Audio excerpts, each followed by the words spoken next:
Hola a todos, habla Moisés Naé. Jacobo Naé. Estoy con mi hermano Jacob Jacobo Naé del estudio Contador América, acá en Miami. Hoy vamos a hablar de unos temas un poco más graves, un poco más complicadas. Estos algunas veces son temas que también hay que hablar con un abogado. En varios casos el contador y el abogado trabajan en conjunto para ayudar a la gente con la tema de sus bienes acá en Estados Unidos, más la sucesión. Mi hermano y yo trabajamos mucho con gente que vive afuera de los Estados Unidos y casi siempre la pregunta más común que tenemos es qué pasa en el caso de la sucesión. Y vamos a hablar un poco más específico sobre estos temas, pero la realidad es que si vos no organizás muy bien lo que es la herencia, la sucesión o tus bienes en Estados Unidos, puede afectar el dinero, el impuesto que vas a pagar acá en el día que fallece el propietario. Jacob, no sé si tú quieres hablar un poco de estos temas antes que empezamos. Buenos días todo el mundo. Jacobo está hablando sobre las sucesiones y los fideicomisos. ¿Cómo lo pronuncian? El fideicomiso. El fideicomiso. Hay leyes aquí en los Estados Unidos donde hay muchas diferencias si usted es un extranjero o un ciudadano americano o un residente de los Estados Unidos. Es bien diferente comparado a si ustedes no viven aquí en los Estados Unidos y tienen propiedades y tienen inmuebles aquí en los Estados Unidos. Y hoy vamos a hablar sobre las diferencias y de los fideicomisos y las sucesiones en el USA. Bueno, entonces yo creo que es momento de poner el PowerPoint acá. Esperamos unos segunditos porque sé que siempre tarda un ratito para cambiar. Bueno, como dije, hoy vamos a hablar de los fideicomisos y la sucesión en Estados Unidos. A mí me encanta siempre organizar un poco los puntos de cómo lo vamos a ver. Aquí vamos a hablar sobre los temas de quién o qué es un fideicomiso, cómo se utiliza el fideicomiso para sus diversiones acá en Estados Unidos, cómo funciona la sucesión, las obligaciones anuales impositivas cada año y también las obligaciones impositivas cuando la persona fallece en el momento de la sucesión. Y además al final yo siempre agrego un poco de información sobre las fechas de vencimientos que ya están viniendo para la renovación de las compañías en Florida, más las declaraciones de impuestos. Primero, el fideicomiso es un contrato más que todo, donde una persona cual se llama el fiduciario transfiere todos sus bienes a esta sociedad. Y esta sociedad tiene a alguien que se llama el beneficiario. El beneficiario es la persona que debe de recibir los bienes del fideicomiso en el momento que fallece el fiduciario. Una persona jurídica o institución puede actuar en calidad de fiduciario en el proceso del fideicomiso. Este fiduciario administra en beneficio propio o en bien de una tercera persona que se llama el beneficiario. En muchos casos, estos beneficiarios son los chicos, los hijos de una pareja. También puedes tener más de un beneficiario, no tiene que ser uno, puede ser más de uno. Mucha gente siempre viene acá a los Estados Unidos, quieren invertir en propiedades y tienen un temor de cuando fallecen, queda un lío para que sus hijos puedan obtener los activos sin pagar un montón de impuestos. Entonces, mucha gente prefiere tener todo organizado antes de la muerte, obviamente, y este herramienta que usan acá se llama un fideicomiso. Jacob, si quieres, puedes empezar con la próxima. Los tipos de fideicomisos. Existen numerosos tipos de fideicomisos. Como cada cliente es único y cada situación es único, cada fideicomiso es único. Hablamos de los fideicomisos muy común hoy. Fideicomisos revocables y irrevocables. Un fideicomiso revocable, el creador del fideicomiso conserva todos los derechos de la propiedad sobre el fideicomiso. También en un fideicomiso revocable no se tiene que pedir un Federal ID de la compañía. Lo irrevocable lo van a reportar todos los importes y las ganancias y las pérdidas abajo del income tax personal del revocable. Entonces, en el revocable, por lo que yo acabo de escuchar, es un tipo de fideicomiso donde no siempre hay que pedir un número federal del gobierno. Exacto. Además, por lo que veo, es el fiduciario puede estar vivo. El fiduciario puede estar vivo. Perfecto. Y el Perfecto. creador paga todos los impuestos acreditados por el fideicomiso. Mientras que el fiduciario está vivo, los beneficiarios no pagan todavía. Y Exacto. además, por lo que entiendo, el fiduciario tiene el control full de sus bienes en Estados Unidos todavía. Exacto. Y también puede tiene el chance para cambiar. Agregar una propiedad. Agregar propiedad, pero también él puede terminarlo. Puede cancelarlo. Agregar un beneficiario. Agregar otro beneficiario. Eso se indica revocable. Cuando tú tienes un fideicomiso irrevocable, eso indica que no puede cambiar el fideicomiso. Que ustedes lo están haciendo por los beneficiarios y no lo quiere que nadie que lo cambie. Puede poner diferentes leyes, puede poner diferentes arreglos para que los niños o los beneficiarios ganen dinero en ciertas cantidades de años. Por ejemplo, si tú, ahora mismo yo tenía un ejemplo en mi oficina. Tenía una muchachita que la papá y la mamá se murió en 2 semanas aparte. Y la pobrecita estaba dejada con nada con su hermana. Y en ese caso, antes que se murieron, hicieron un trust, un fideicomiso irrevocable. Y en irrevocable están diciendo que las 2 hijas no pueden vender las propiedades hasta que ellos obtienen el año de 35 años. Y no hay nadie que puede cambiar eso. Puede ganar dinero, puede colectar la renta, puede colectarlo, todo el dinero, puede ganar los intereses, pero tú no puedes vender la propiedad o no puedes obtener nada hasta que tú dice 35 años, porque alguien ya lo puso ahí en papel y lo puso escrito y lo firmó. Eso es otra cosa de irrevocable. Bueno, eso para mí es importante. Esto depende mucho en cada situación. Si hay una pareja que quiere dejar todo organizado a sus hijos, pero tienen miedo que sus hijos pueden descuidar todo, entonces el propietario original en su fideicomiso irrevocable puede agregar una ley que dice, por ejemplo, lo dijo mi hermano, que hasta los beneficiarios tienen una edad específica, no pueden sacar el dinero o no pueden cambiarlo o no pueden vender algo. Entonces se puede hacer muchas leyes para controlar más lo que va a pasar después que fallece. Mucha gente usa más común el fideicomiso revocable. En casi todos los casos que tenemos acá en Contador América, vemos que mucha gente está usando el fideicomiso revocable. Ahora, ¿cómo se utiliza un fideicomiso para sus inversiones en Estados Unidos?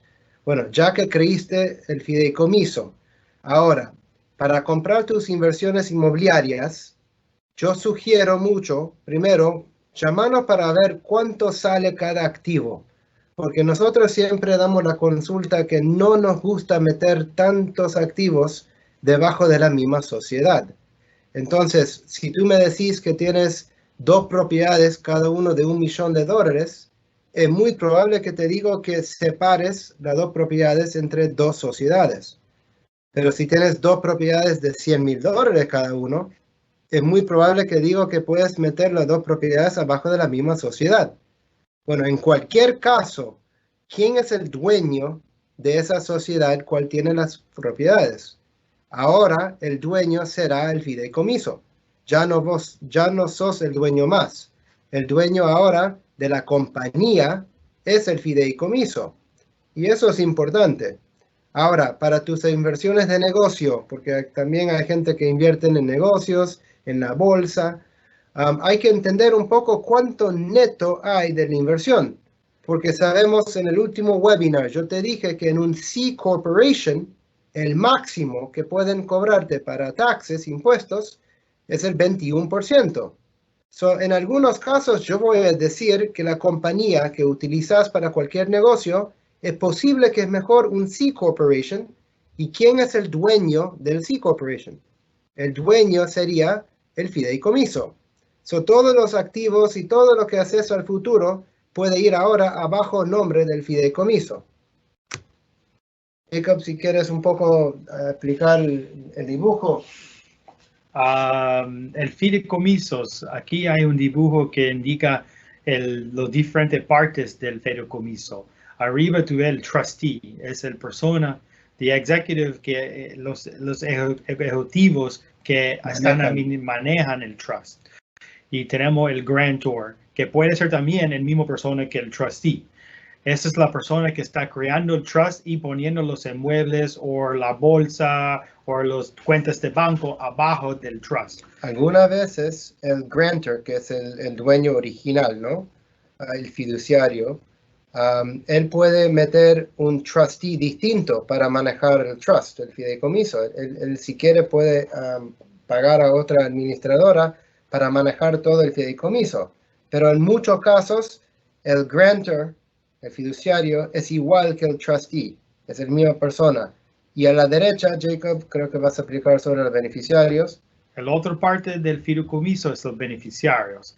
Los beneficiarios son la gente que están recibiendo las ganancias y del fideicomiso y los inmuebles que lo tienen y todo no sé cómo se dice en español. Pero acá abajo yo estoy poniendo en el dibujo todos los tipos de bienes que pueden estar incluidos en el fideicomiso. Entonces, cualquiera de estos activos o ingresos pueden ir directamente al beneficiario cuando fallece el fiduciario. Ahora, ¿cómo funciona la sucesión? Porque ahora hablamos primero sobre cuáles son las diferencias entre los fideicomisos. Bueno, pero ya que tienes un fideicomiso, ahora hay que hablar de lo que pasa en el momento de la sucesión. El gobierno acá en Estados Unidos creó un tipo de impuesto que se llama el estate tax. Este es un impuesto sobre todos los bienes tuyos acá en Estados Unidos. Es muy fuerte y si no se organiza bien, es muy posible que te cuesta mucho dinero en impuestos. Esto es algo que tenemos que hablar. También hay otro tipo de impuesto, pero este tipo de impuesto, inheritance tax, no es igual que estate tax, es parecido, no es igual y no existe en todos los estados. Solo existen creo que 5 estados, pero Florida no tiene que pagar inheritance tax, solamente hay que pagar el tax sobre el estate tax. Federal. Bueno, es un impuesto federal. Ahora, como mostramos en el dibujo anterior, aquí abajo yo estoy poniendo algunos de los tipos de bienes que pueden o deben de estar abajo del fideicomiso, que también es posible que te vas a pagar impuestos sobre el estate tax. Esto significa cualquier acción o acciones que tienes en tus empresas acá en Estados Unidos, todos los bienes inmobiliarios que tenés acá en Estados Unidos, tus bienes personales, por ejemplo, autos, barcos, una obra de arte, joyería, además propiedades intangibles. Estos son patentes, marcas y otro tipo de propiedades intangibles que sí tienen un valor y sí te van a cobrar sobre el estate tax. Ahora, ¿cómo funciona la sucesión? Vamos a hablar un poquito de la diferencia entre los ciudadanos y los no residentes, porque aquí es algo súper grande la diferencia. Jacob, coméntale un poco la diferencia entre los ciudadanos y residentes permanentes. Sí. En 2020, la exclusión para los impuestos federales sobre herencia es $11,580,000 para ciudadanos y residentes permanentes. Si ustedes no son residentes de los Estados Unidos, la exclusión para los impuestos federales sobre la herencia es solo de $60,000. Eso indica que tú tienes que preparar, que tiene que tener todo listo por si acaso que usted fallece o la familia Pero vamos a hablar de ese punto. Entonces, si sos un ciudadano y tú tienes $10 millones de bienes, no vas a pagar impuestos de sobre la herencia. Exacto. Okay. Pero si usted sos un extranjero o no residente y tenés $100,000, va a pagar arriba de solo los $100,000, de los 40 vas a pagar el estate tax. Y ahora mismo, en un segundito, yo te voy a mostrar la tabla del estate tax. Pero mira qué alto, Jacob. Explícale qué alto que es el estate tax. Eso es, el estate tax llega al máximo de 40% y sube bien rápido. Yo creo que empieza al 5,000 o 8,000. Al $5,000, algo así que empieza a pagar. 10%. Ya cuando ganan casi 1,000,000, ya cuando tú tienes más bienes de más de $1,000,000, paga el 40% exactamente, más o menos en esa cantidad. El estate tax usa una tabla con escalas y niveles que suben con el monto de sus bienes. En el próximo vamos a ver el slide, la tabla que dice los diferentes niveles de los impuestos. Ahora, Jacob, acá yo escribí un poco sobre el gift tax, pero yo creo que al final tú vas a hablar un poquito más sobre el gift tax. Right. También existe un gift tax para no residentes, pero vamos a hablar de eso un poco más tarde. Pero el gift tax, más o menos, si no lo haces bien, tiene el mismo tabla que el estate tax. Right. Eso es cuando tiene gift taxes sobre regalos que tú haces de dentro de los Estados Unidos. ¿Explica eso de vuelta? ¿Cómo funciona? Si tiene buenas raíces o tiene muebles aquí en los Estados Unidos y tú le das un regalo aquí adentro de los Estados Unidos y lo regala a beneficiario, al hijo tuyo, al hija tuyo o primo, entonces también tiene el problema del gift tax de los $60,000 que tiene la limitación. Ouch. Bueno, esta es la tabla. Y para que sepas, vos ves qué rápido que sube los 40%. Esto es algo, no sé si viste la columna C, pero la columna C explica la cantidad de impuesto en ese nivel, más 20% de la diferencia. So, en el primer nivel, obviamente es 18% sobre $10,000. Entonces, en el segundo lado, columna C, ves 1,800. Más la diferencia. Que es otros $2,000. 20% multiplicado entre los 10 y $20,000. Y así funciona esta tabla, pero este presentation yo lo voy a mandar mañana.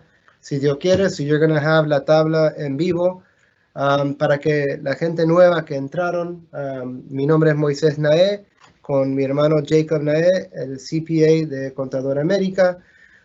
Nosotros hoy estamos hablando de los fideicomisos, mala sucesión en Estados Unidos.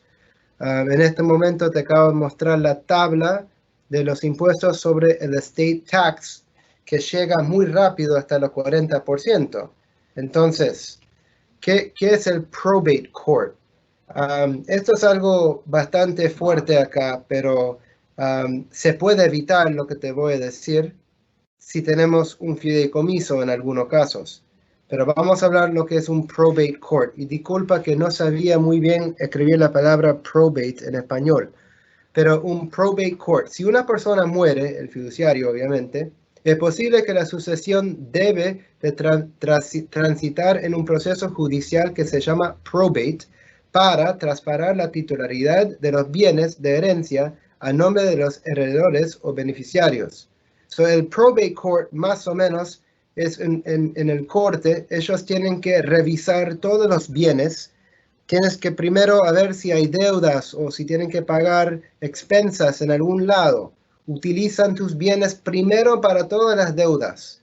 Y luego hay que pagar impuestos sobre la herencia y afuera de eso le das lo que queda a los beneficiarios. En caso que tienes un fideicomiso, es muy probable que evitas ir al probate court. Solo el hecho de no ir al probate court ayuda mucho en bajar impuestos y ayuda mucho en tener control más rápido. Porque si entra al probate court, es posible que dure hasta 6 meses o más, hasta que revisan todo, te dan una fecha en la corte para analizarlo y cerrarlo. So, no sé si a mí me gusta cuando la gente entra en probate court y por eso yo muchas veces recomiendo algunas alternativas, incluyendo el fideicomiso.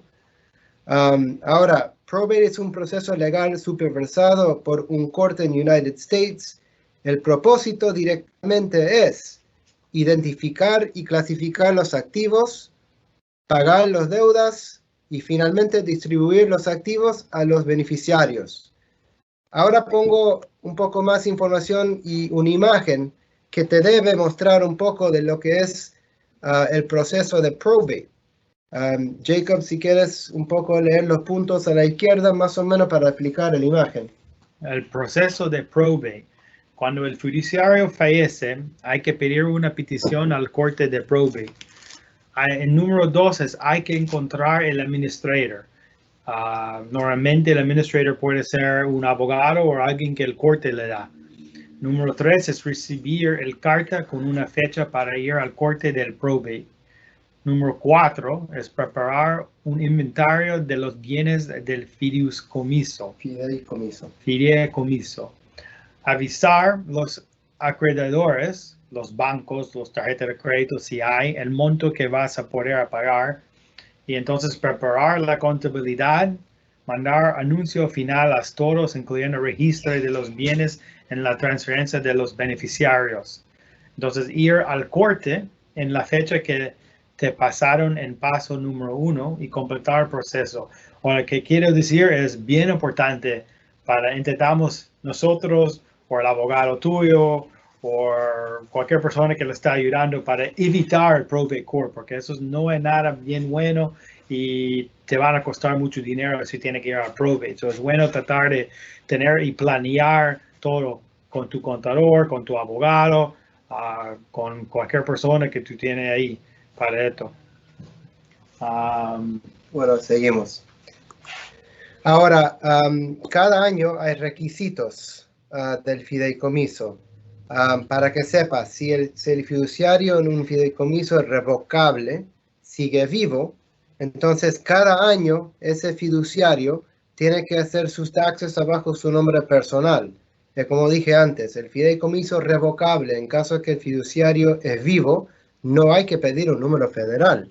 So, en ese caso, el fiduciario tiene que reportar todo bajo el mismo formulario que un individual. En el caso de un no residente, es el 1040NR. So, las declaraciones de impuestos en los Estados Unidos se liquidan a cabeza del fiduciario y usas la misma tabla de impuestos de un individual. En el final del presentation hoy, yo voy a mostrar una tabla de los niveles impositivos de las personas físicas. Ahora, ¿qué pasa en caso que fallece el fiduciario? En caso que fallece, primero, la primera cosa que hay que hacer en el caso donde hay un fideicomiso revocable, ahora hay que pedir un número federal del fideicomiso. En ese momento, ese fideicomiso revocable se convierte a un fideicomiso irrevocable en ese momento. Y ahora adelante hay que mandar un formulario 1041, no el 1040NR como dije antes, pero ya después que falleció el fiduciario, hay que mandar el formulario del 1041. Transferís todos los activos y las ganancias a los beneficiarios para que el impuesto se paga al nivel de los beneficiarios. Bueno, esto es algo súper importante porque si no haces este punto, vas a pagar el 40%. Jacob, explícale un poco lo que acabo de decir. Cuando alguien se fallece y cambia el fideicomiso de revocable a irrevocable, es bien importante que las ganancias se va a pasar a los beneficiarios. Si lo pasa a los beneficiarios, el impuesto es mucho más bajo porque empieza al 10% y sube hasta el 37%. Si deja las ganancias abajo del fideicomiso, los impuestos son el 40%, son como 35 o 37%, yo creo, no 40, ¿no? Yo creo que son 37% el impuesto del fideicomiso irrevocable. Y es bien importante de no tener ese dinero ahí y pasar ese dinero a los beneficiarios cada año o cada mes, dependiendo en las ganancias que está ganando. Eso no indica los activos directamente, eso indica nada más la ganancia de la propiedad, si es una propiedad, o las ganancias de los intereses. o los dividendos de la bolsa, que tiene una cuenta de banco con la bolsa y está ganando dividendos, está ganando capital gains. Todo eso se puede distribuir a los beneficiarios y evitar el problema de pagar un flat tax, un impuesto altísimo al 37%. So, tú me decís entonces, hay maneras de distribuir activos o ganancias a los beneficiarios. Sí. Y si haces eso, los beneficiarios ahora le tocan pagar ellos mismos en la cabeza personal de ellos. Ellos tienen que van a recibir algo que un K1. Un K1, como haces en una compañía. Como si tú tienes una LLC o 1065. Okay. So eso es importante hacer con el contador en el momento que fallece. Hay que hacerlo bien hecho para asegurar que no vamos a pagar impuestos a los 40. Ahora, de vuelta voy a decir si hay alguien nuevo en la presentación que entró. Yo hablo con Moisés Naé y Jacobo Naé. Estamos hablando sobre las herencias y los fideicomisos, la sucesión en Estados Unidos. No sé si la gente que están viendo el presentation quieren hacer preguntas, pero hay un lugar que puedes escribir todas las preguntas sobre la charla de hoy. Mañana vamos a intentar de mandar el presentation a todos y si vemos preguntas y podemos responderlas, podemos intentar de agregar eso a la respuesta. Vamos a seguir y después hablamos de las fechas. Jacob, este es tu slide. Thanks. Esto estamos hablando ahora de los regalos y la herencia de gente que viven afuera de los Estados Unidos. Los regalos y herencias de extranjeros. Los regalos y herencias provenientes del extranjero no son taxables para personas que viven adentro de los Estados Unidos. ¿Qué eso indica? Yo estoy hablando de, por ejemplo, si tu papá y tu mamá viven en Sudamérica, o Europa, o Israel, o cualquier país, y ellos están dando dinero a los hijos que viven en los Estados Unidos y que son ciudadanos o residentes de los Estados Unidos, ese dinero no es taxable cuando estás pasando dinero. Eso es bien importante de saber porque pueden intentar atraer el dinero aquí y invertir ese dinero y comprar propiedades y hablar con tu realtor, cualquier cosa.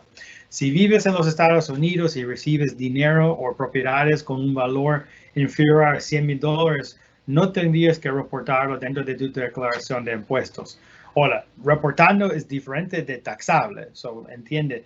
Cuando tú tienes un regalo más de $100,000, si es una propiedad o dinero, tendría que reportarlo en la declaración de impuestos personal a través de la forma 3520. Si recibes regalos a través de una compañía extranjera por un valor superior a $13,258, tenía que también reportar igual de manera en la forma 3520. No tiene que pagar impuestos, pero el gobierno dice que tú tienes que reportarlo al gobierno. Es bien importante la diferencia. No entiendo. Si el valor es menor de $100,000, no tiene que no hay que pagar. Si es de un trust o una persona individual o familia, si viven afuera en Argentina, por ejemplo, o Brasil o España, y ellos viven ahí y es tu primo, o es tu papá, tu mamá, tu abuelo, amigo, y te dan un dinero aquí en los Estados Unidos, y tú vives aquí en los Estados Unidos, no tienes que pagar impuestos, ni reportarlo si es menos de $100,000. Pero si el extranjero o no residente que vive en Argentina le da dinero a una persona que también no es residente, tampoco. Tiene que ser residente o ciudad, bueno, no, es verdad, no tiene que pagar. Right. No tiene que ser, sí, puede ser extranjero, residente o ciudadano americano que vive aquí en los Estados Unidos. Pero mi hermano en esta empresa sabe un poquito más que yo sé sobre los impuestos sobre la sucesión. Él obviamente tiene una licencia CPA, que es una licencia bastante fuerte acá en el mundo contable. Yo casi todos los días le pregunto miles de cosas a mi hermano para que me ayude con nuestros clientes. Al final de este presentation yo te doy el número directo de él.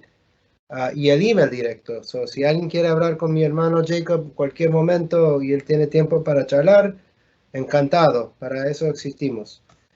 Ahora, yo creo que la última vez hablamos sobre los webinars que ya tenemos en YouTube.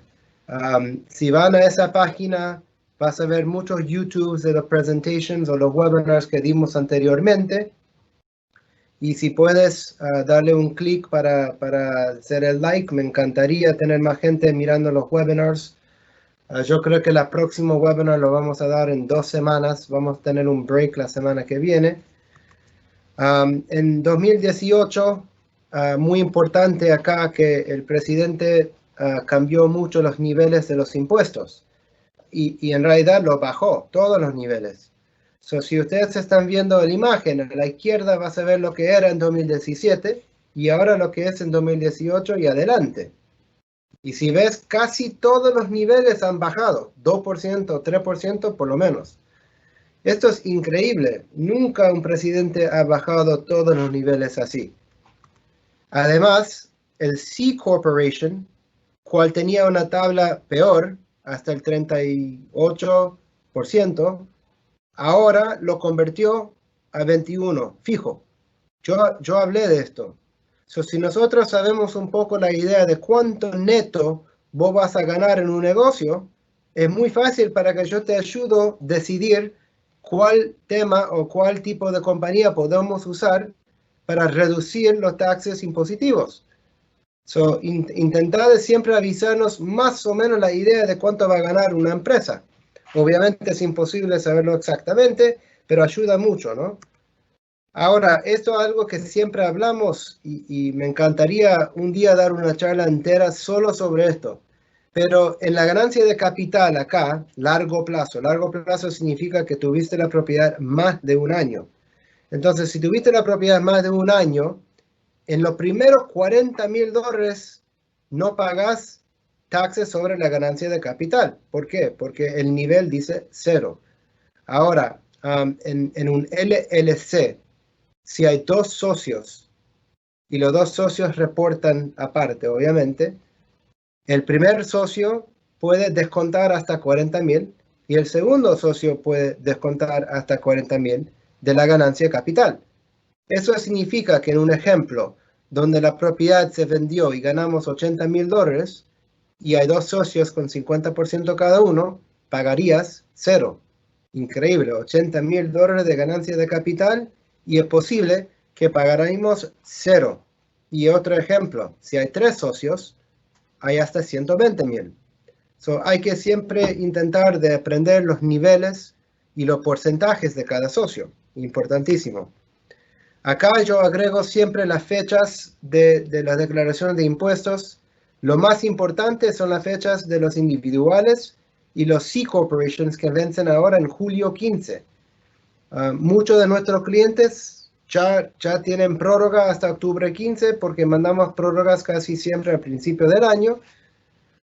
Y el LLC no cambió la fecha porque el LLC comenzó la primera expiración en marzo 15. So, en caso que ustedes no han terminado un tax return o quieren saber el estatus del tax return, nos puedes llamar directamente, mandarnos un mensaje y intentamos averiguar bien rápido si se ha hecho y si no se ha hecho y cómo podemos tramitarlo. Para las renovaciones de las compañías, antes había una fecha de mayo 1, ahora es junio 30, en unos días. So, si ustedes piensan que no han renovado sus compañías en Florida, por favor llámanos inmediato para saber, porque si no, hay que pagar una multa inmensa, $400. Lo mismo para Delaware, antes era junio 1, ahora es julio 15. Este es un lindo momento para que nosotros hablamos siempre con los clientes nuestros que están buscando oportunidades y trabajo acá en Estados Unidos. Esto ha funcionado bastante bien y por suerte estamos ya empezando a ayudar a algunos clientes que ya han venido por este medio. La idea acá es hablar con cualquiera que está interesado para entender lo que es tu fuerza, lo que vos haces muy bien en tu país. Y si te da gana hacer algo en mi país, hablamos un poco a ver las posibilidades. Pero te digo rápidamente que nosotros tenemos un poco de lugar para gente que quieren trabajar en la tema de impuestos, declaraciones de impuestos. Nosotros estamos trabajando con gente en otros países, dándole el acceso al sistema para poder hacer la declaración jurada en el sistema nuestra, pero sentado en su propio país. Es una manera de también ganar dólares de allá y a largo plazo un camino para llegar acá posiblemente. Pero si tienes ganas, me mandas un email a empresarios@contadoramerica.com. Por favor, mándame tu nombre, el WhatsApp y tu email. Y si tienes una compañía o algo especial que haces, por favor, ponémelo ahí. El próximo webinar lo vamos a hacer julio 9. Todavía yo no he decidido la tema. Estoy pensando hablar un poco sobre los seguros de vida, pero todavía no elegimos bien la tema de lo que vamos a hablar. Pero por favor, si tú tienes un tema que no hemos hablado ya en esta compañía, a mí me encanta la oportunidad de escribir nuevos PowerPoints para enseñar y para aprender yo. Si tú tienes ganas que yo hablo de otro tema al futuro, me encantaría saberlo. Estos son los otros tipos de servicios que tenemos abajo de la compañía. Siempre hacemos la apertura de las empresas nacionales y extranjeras. Hacemos la declaración de impuestos sobre cualquier tipo de empresa o persona física. Hay una aplicación de FIRPTA muy complicada y otra que se llama el ITIN, que es la aplicación de número de identificación de cada cliente.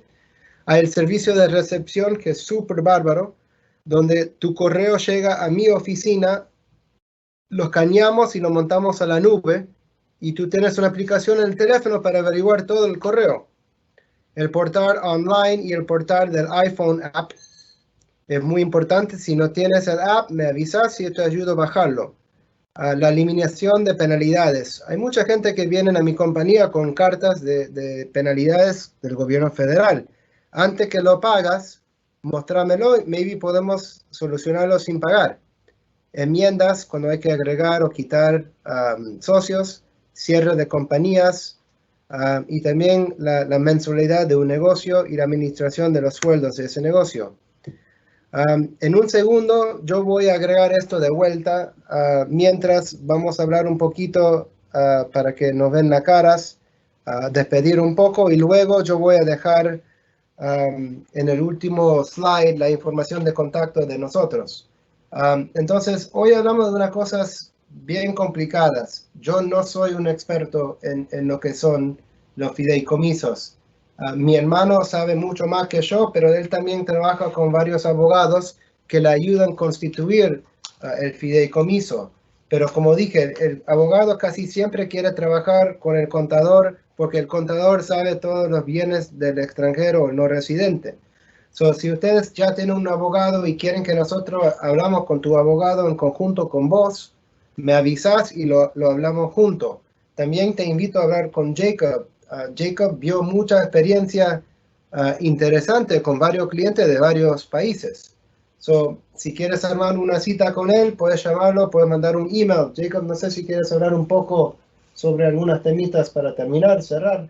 Al momento no tengo nada en mi cabeza, pero es bien importante si ustedes tienen preguntas que manden un email a nosotros o llaman a nosotros directamente por cualquier razón. Es bien importante de planear, es bien importante de hablar con su contador, es bien importante de tener un buen abogado también sobre esto. ¿Cuántos años has trabajado como contador? 26 años. ¿Y por eso tienes pelo blanco? Mucho pelo blanco. Ok. Ahora estoy viendo que tengo que ir al barbero para que me corte el pelo. Y una pregunta, ¿qué es el CPA license? ¿Qué significa? ¿Qué te da superior a otro tipo de contador? Es los estudios, y todos los años tiene que renovar el licencia de CPA, todos los años tiene que hacer horas para aprender, siempre está aprendiendo, tenemos que hacer 40 horas al año de nuevo aprendiendo diferentes escuelas, diferentes estudios, Nosotros tenemos que pasar un examen, pero es bien difícil, no es tan fácil. Dicen que es más difícil que abogado y doctor. No sé si eso es verdad o no. Y cada año tienes que estudiar para renovar el certificado. Tiene que estudiar. Ahora, 40 horas otra al cosa año. que a mí me encanta, porque yo uso mucho lo que vos tienes abajo de tu licencia, pero me acuerdo que también hay lugares donde ustedes pueden llamar y preguntar y encontrar más información, porque te dan un acceso a bases de datos que tienen un poco más información de lo que hay para la gente público. ¿De dónde? En el Association de los CPAs. Yo creo que las asociaciones tienen, eso está al público probablemente, mucha de esa información. Pues yo me acuerdo una vez que entraste a una página y me mostraste mucha información, como tienen los abogados. Los abogados tienen una página del Florida Bar, entran y encuentran todo, hacen el research. Pero bueno, la idea acá es intentamos... El CCH se llama eso, pero eso. Vamos a intentar de hacer estas reuniones un poco más seguidos durante el año. Ahora en el julio 15 vence los taxes personales y de las corporations. Si quieres llamarnos a averiguar si ya lo hicimos o no lo hicimos y podemos saber el estatus. En 15 minutos vamos a comenzar una nueva charla en portugués. Yo no hablo portugués, pero Jennifer va a estar con nosotros para traducir. Muchas gracias por escuchar. Gracias todo el mundo por escuchar. No te olvides de escribir las preguntas ahí en el mensaje o en el question and answers, porque ahí es donde nosotros podemos comunicarnos más seguido con los clientes, con ustedes. Muchas gracias a todos. Suerte con todo lo que es la cuarentena. Si quieres llamarnos para explicar algunas historias de tu país, a mí me gusta escuchar cosas de cada país en comparación a la mía.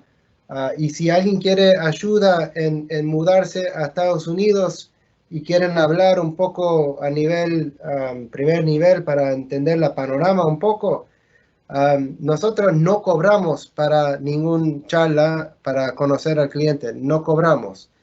Esto para mí fue algo que hizo mi papá lo inventó porque dijo que si un cliente te debe de pagar para que vos hables con el contador, muchas veces no van a venir. Y cada vez que ustedes hablan con nosotros, es una bendición para nosotros. A mí me encanta ayudar cuando sé información. Peor cuando no sé información y vienen con el problema después, mucho más complicado. De vuelta, muchas gracias a todos y nos vemos en 2 semanas, chicos. Gracias. Chao. Buen día, You want to see the Q&A?